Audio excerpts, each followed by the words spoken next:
ازيكم عاملين ايه؟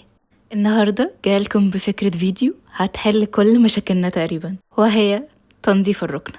وبعد معاناتي في تنظيف الركنة واخيرا هقدر اقول لكم اني لقيت الحل. ونصيحة ليكم يا جماعة بجد، ابعدوا عن القماشة الكتان دي في الركنة لانها بتبقع من اقل حاجة. بجد المية بتعلم فيها، وكل ما كنت بجرب ان انا اغسلها او كده فكنت بلاقيها ان هي بتبقع اكتر. فبعد محاولات كتيرة الحمد لله اتوصلت للحل، وهو السترس يا جماعة. بجد خطير ملهوش حل. اهم حاجة تلبسوا بس جوانتيات عشان تحافظوا على ايديكم وانتوا بتستخدموه.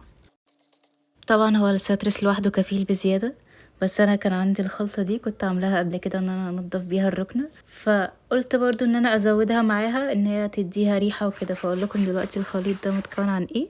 ده فيه دوني معطر للركنة وكده، ومعاها برسيل جل ومية، بس كده. ولما حطيتها المرة دي بجد مع السترس فرقت كتير. الركنة هوريكم شكلها في الاخر كأنكم لسه جايبينها من المعرض.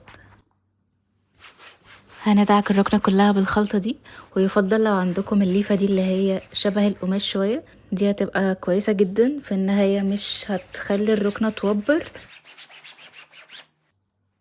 وبأي فوطة نضيفة عندنا هنمسحها، وبجد مش هتتخيلوا ايه اللي طلع من الركنة.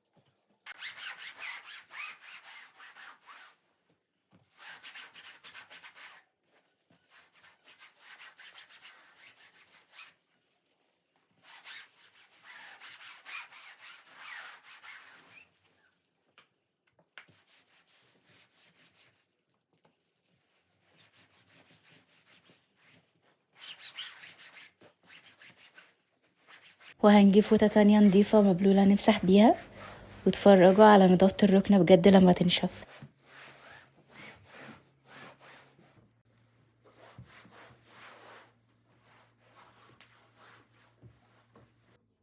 وده شكلها بعد ما نشفت، بجد كأنها لسه جاية جديدة من المعرض حالا، مفيش أي بقع ولا تعليم من الغسيل.